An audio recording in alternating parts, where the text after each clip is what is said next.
जी sir. बिस्मिल्लाहिर्रहमानिर्रहीम। लाखों करोड़ों दुरूदो सलाम मोहम्मद मुस्तफ़ा सल्लल्लाहु अलैहि वसल्लम और आले मोहम्मद पर। मैं हूँ उमर दराज गोंदल। ऐवान से चूँकि अंदर थे और वज़ीर आला पंजाब का इंतखाब हो गया है। मरीम नवाज शरीफ जो है 220 वोट लेकर वज़ीर आला पंजाब तो मुंतखब हो गई हैं, लेकिन मैं आपको बाकी कहानी सुनाना चाहता हूँ कि आज सबसे पहले सुन्नी इत्तेहाद काउंसिल या पाकिस्तान तहरीक इंसाफ के जो अरकान हैं उन्होंने बायकॉट किया, वॉकआउट किया। उनको मुस्लिम लीग नून से मनाने की कोशिश की गई लेकिन वो वापस नहीं आए और उनका इतराज़ ये था कि हम पॉइंट ऑफ ऑर्डर के ऊपर गुफ्तगू करना चाहते हैं, लेकिन स्पीकर ने कहा जी मैं आपकी बात नहीं सुनूंगा। उनका ये रहा आपका ऐवान, हम जा रहे हैं बाहर। उसके बाद एक तरफा तौर पे या अपने मामले के तौर के ऊपर उन्होंने वो प्रोसीडिंग्स शुरू कर दी और प्रोसीडिंग्स के बाद वोट डालते गए तो यूं मरियम नवाज की ये जो खुशी या जश्न था उसमें पाकिस्तान तहरीक इंसाफ ने उसमें रंग में भंग डाला। नंबर 1, अब अपोजिशन मौजूद नहीं थी और सुनिया होजन गलियां विच मिर्जा यार फिरे वाला हाल था कि मुस्लिम लीग नून ही थी, मुस्लिम लीग नून ने ही वोट देना था। तो जब ऐलान हुआ तो 220 वोट मरियम नवाज को मिले और राना आफ्ताब अहमद खान जो पाकिस्तान तहरीक इंसाफ के उम्मीदवार थे उनको कोई वोट नहीं मिला। जाहिर है वो इस कार्रवाई का हिस्सा ही नहीं थे। अब उसके बाद अगली कहानी मैं आपको बताता हूं क्या जिन्होंने किया क्या। दोनों जानिब से नारेबाजी हुई। जो तहरीक इंसाफ ये सुन्नी इत्तेहाद काउंसिल के लोग हैं जब बाहर निकलने लगे तो उन्होंने मरियम के पापा चोर हैं के नारे लगाए और दूसरी जानिब जो मुस्लिम लीग नून के लोग थे वो घड़ी चोर के नारे लगा रहे थे। लेकिन एक खास बात आपको बताना चाहता हूं, आज चूंकि अब स्पीकर मुस्लिम लीग नून का है पंजाब असेंबली के अंदर, तो जो मलिक अहमद खान है जाहिर है ये उनकी मर्जी से या उनके सबके साथ ही हुआ होगा। जो गैलरीज हैं, एक तो प्रेस गैलरी है जहां पे मीडिया के लोग मौजूद होते हैं, उससे हट के बाकी स्पीकर बॉक्स है, बाकी सारी जगह हैं, वहां पे मुस्लिम लीग नून के कारकुनान बहुत बड़ी तादाद के अंदर मौजूद थे। जाहिर है मुस्लिम लीग नून के ही लोग हमें दिखाई दे रहे थे और मुस्लिम लीग नून के एमपीएस के नारों को छोड़ दें, वहां पे मौजूद जो मुस्लिम लीग नून के कारकुनान थे उन्होंने इमरान खान के खिलाफ शदीद नारेबाजी की। तो लग ही रहा था कि मुस्लिम लीग नून के एमपीएस शायद मुकाबला नहीं कर पा रहे नारेबाजी का, तो उसके लिए बाकायदा कुमक जो है वो मंगवाई गई है कारकुनान की सूरत में। और सिर्फ वहां पे नहीं, ये जो मेन एंट्रेंस जिसको आप कहते हैं यहाँ पे भी मैं वो जो उनके लाहौर में सदर या एमपी है हमने वहां पे देखा कि किस तरीके से उनके जो लोग हैं वो दाखिल होने की कोशिश करते रहे। अब उसके बाद मरियम नवाज शरीफ जब आई और जिस तरह से लोग भाग के दाखिल हुए, लगता है जैसा कि किसी को बात नहीं किया था और यूं एमपीएस भाग के वो बच्चों की तरह दाखिल होते हैं। लेकिन असल बात ये नहीं है। असल बात वो मैं आपको बताना चाहता हूं कि मरियम नवाज ने तकरीर के अंदर सारा कुछ किया। मरियम नवाज की तकरीर थी तो लग ये रहा था कि जैसे मुस्लिम लीग नून या मरियम नवाज पंजाब में पहली बार हुकूमत बना रहे हैं। हमें बताया गया ये भी मसाइल हैं, वो भी मसाइल हैं, हमारे बच्चे स्कूलों से बाहर हैं, हमारे हॉस्पिटल्स ठीक नहीं है। तो यहाँ कितनी बार आपके वालिद साहब वज़ीर आला रहे, यहाँ कितनी बार आपके चचा वज़ीर आला रहे, यहाँ पे कितनी बार आपके जो चचाजाद हैं वो वज़ीर आला रहे। अब आप आ रही हैं तहरीक इंसाफ के 3.5 साल या 4 साल या 5 साल निकाल दें, बाकी पंजाब किसके पास आज तक रहा है। मैं एक तबसरा आपको बताना चाहता हूँ। मेरे पीछे इंटरनेशनल मीडिया से जुड़े एक सहाफ़ी बैठे हुए थे, वो तकरीर सुन रहे थे और वो कहने लगे लगता है मरियम नवाज ने मीठा ज्यादा डाल दिया है। और लग ये रहा ना कि वज़ीर आला पंजाब की तकरीर है और एक जिसको कहते हैं ना कि बॉडी लैंग्वेज आपकी साथ ना दे रही हो, आप बहुत कुछ कहना चाह रहे हैं, आप लफाजी तो बहुत कह रहे हैं, आप इंटेलेक्चुअल बनने की बहुत कोशिश कर रहे हैं, जिसमें फिर हुआ क्या कि मरियम नवाज ने आज हमें अपनी डिग्रीज भी बताई। आज पहली बार हमें पता चला कि वो पंजाब यूनिवर्सिटी से उन्होंने मास्टर्स किया है। पहले तो हम सुन रहे थे वो किंग एडवर्ड में भी मेडिकल के लिए गई थी, जो वाकया हम सुनते आए हैं, लेकिन आज मरियम नवाज ने किंग एडवर्ड का जिक्र नहीं किया। अच्छा, उसके बाद आप जब उनकी तकरीर हो रही थी तो हमने जिस तरह उनको पंजाब में लाया गया है और पंजाब के अंदर क्या कहते हैं कि मरियम औरंगजेब जो उनकी सीनियर मिनिस्टर हैं उनको साथ लाया गया, तो मरियम औरंगजेब आज उनकी भरपूर जो मुआवनत है वो करती हुई दिखाई दी और बाकायदा जो पर्ची हैं वो तैयार करके उनकी तकरीर के दौरान उनको साथ साथ देती रही। अच्छा, सबसे पहले उन्होंने जो बात की, उन्होंने कहा कि मैं जो इंतकाम है वो अपने जो लोग हैं उनसे नहीं लूंगी। इस वक्त भी जो अपोजिशन है वो मौजूद नहीं है। उसके अलावा जो दीगर जिसको आप कहें कि मियां असलम इकबाल समेत तहरीक इंसाफ के लोग आज भी ऐवान के अंदर मौजूद नहीं है। आज ये सवाल भी बाकायदा हुआ कि क्या जो निगरान हुकूमत गिरफ्तारी नहीं कर सकी तो क्या मियां असलम इकबाल की गिरफ्तारी जो है वो मुस्लिम लीग नून के हिस्से में आएगी, और ये सारा कुछ है। अच्छा, वहाँ पे खास बात थी मरियम नवाज के जो साहबजादे हैं जुनैद सफदर वो मौजूद थे, उनकी साहबजादी जो बहू हैं इसाक डार की वो मौजूद थे, बाकी भी लोग आज तो इवन आईजी और सीसीपी लाहौर भी पहुंचे हुए थे और उन्होंने पुलिस की तारीफ की बाकायदा। उनका पुलिस का इदारा बहुत अच्छा काम कर रहा है। जाहिर है पुलिस का इदारा अच्छा काम कर रहा था तो ये सब कुछ हुआ जो हमने पिछले चंद महीनों में देखा।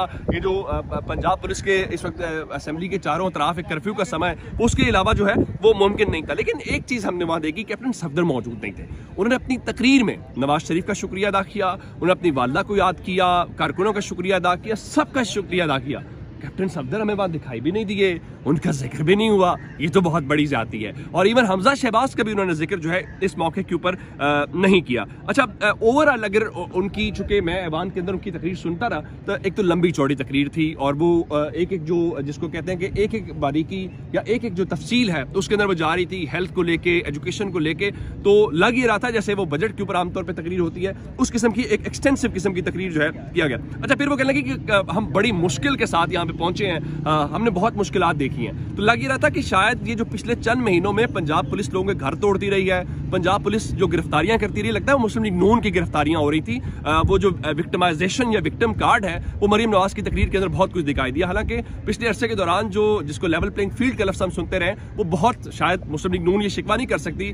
सत्ते खैरा थी, वजीर आला पंजाब अवेलेबल थे, IG ऑलरेडी जाके ब्रीफ कर रहा था, चीफ सेक्रेटरी कर रहा था, इवन जो है वो तो और छोड़िए, पीपल्स पार्टी का इल्जाम ये था कि ये निगरान हुकूमत नहीं है बल्कि ये मुस्लिम लीग नून की ही एक एक्सटेंशन है। लेकिन आज मरीम नवाज साहब की तकरीर के अंदर हमें दिखाई दिया कि पिछले थोड़े अरसे में ये जो सारा जुल्म सितम तहरीक इंसाफ या किसी और जमात के साथ नहीं हुआ बल्कि ये तो मुस्लिम लीग नून के साथ जो है वो हुआ। अच्छा, उसके बाद एक और खास बात जो आज बार बार वो कह रही थी कि यूथ के हवाले से उनका लैपटॉप्स देंगे। ज़ाहिर है ये शहबाज शरीफ साहब भी देते रहे हैं, नवाज शरीफ भी देते रहे हैं। ये स्कीम लगता है कि मुस्लिम लीग नून अभी उन्हीं लैपटॉप्स के ऊपर, iPads के ऊपर है, चीज़ें उससे थोड़ी आगे चली गई हैं। अब मोटरवे लैपटॉप शायद वो अट्रैक्ट नहीं करता। नवाज शरीफ साहब भी अपनी तकरीरों के दौरान कहते रहे बाकायदा अपने कुछ MPs का यूं मुंह पकड़ के ये यूथ है। लेकिन एक बात जो है मुस्लिम लीग नून को अपनी स्ट्रेटजीज में तब्दीली करनी पड़ेगी।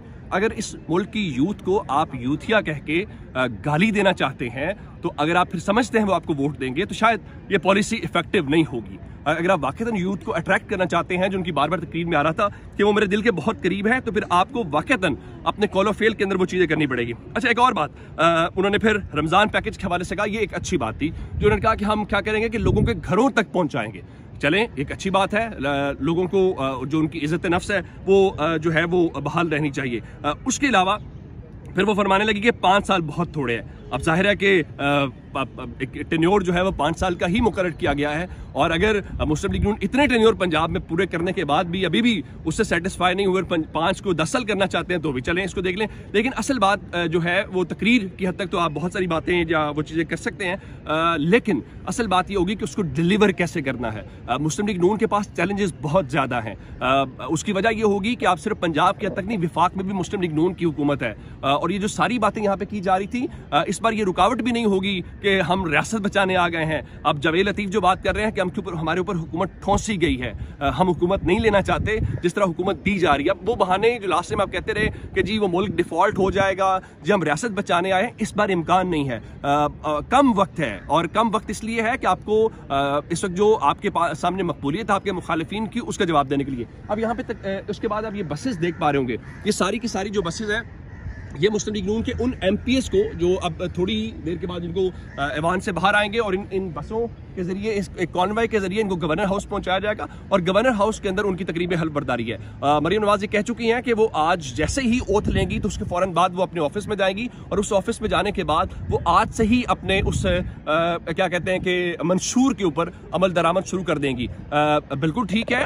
असल बात यह है कि जिस तरह मरीम औरंगजेब को पंजाब में लाया गया, जो हमने शहबाज शरीफ के दौर में मॉडल देखा, मीडिया मैनेजमेंट के जरिए पाकिस्तान में गवर्नेंस नहीं चलेगी। आप मीडिया ऑलरेडी आपके साथ था, पिछले 16 महीने भी मीडिया मुस्लिम लीग नून की बयानिए को, उस परसेप्शन को बनाने की कोशिश करता रहा, नहीं बन पाया। 8 फरवरी को हमने जो देखा वो सबके सामने है। आपको ग्राउंड के ऊपर गवर्नेंस दिखानी है, आपको नया मॉडल देना है, आपको डिलीवर करना है। डिलीवर नहीं करेंगे तो बात बड़ी सीधी सादी है, मुस्लिम लीग नून के लिए डू और डाई सिचुएशन है। इस बार आप ये भी नहीं कह सकेंगे कि मियां नवाज शरीफ जब लंदन बैठे हुए, वो लंदन से वापस आएंगे तो बहुत कुछ तब्दील हो जाएगा। इस बार मियां नवाज शरीफ पाकिस्तान बैठे हुए, इस बार आप ये भी नहीं कहेंगे मियां नवाज शरीफ तो हुकूमत नहीं लेना चाहते थे और शहबाज शरीफ ने हमें मरवा दिया। इस बार नवाज शरीफ की मर्जी के साथ आप हुकूमत ले रहे हैं और इस बार आपने जिक्र भी किया है कि उनकी तमाम तर जो तजर्बा है, उनका सब कुछ है, वो हमारे साथ है। लेकिन आज अच्छा होता कि अगर आप अपोजिशन को भी साथ बिठाते और ये जो चारों अतराफ पंजाब असेंबली को पुलिस छावनी में तब्दील किया गया है, वो कोई अच्छा मंजर नहीं था। फिर गैलरी से जिस तरह से नारे लगवाए गए इमरान खान के खिलाफ, वो भी कोई मुनासिब अमल नहीं था।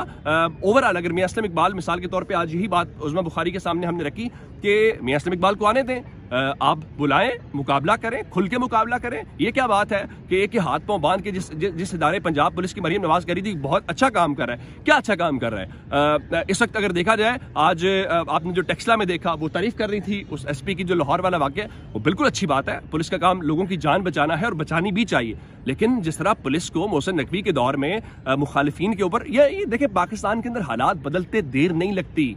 कल तक मुस्लिम लीग नून थी, आज तहरीक इंसाफ के साथ है। ये 3 साल का एक साइकिल होता है पाकिस्तान के अंदर। मुस्लिम लीग नून आज इक़्तिदार के अंदर है, कल अपोजिशन के अंदर होगी, तो हमें तौर पाकिस्तानी वो रास्ते नहीं खोलने चाहिए जो कल को हमारे ओवरऑल सियासी सिस्टम के लिए नुकसानदेह हो। तो मरीम नवाज की तकरीर, मरीम नवाज का इलेक्शन, उन तमाम तफसीलात के हवाले से आपको आगाह किया। अब गवर्नर हाउस उनकी वोट टेकिंग सेरेमनी है, वो अटेंड करने के बाद मजीद तफसीलात आपको देंगे। अपना बहुत सारा ख्याल रखिएगा। खुदा हाफिज।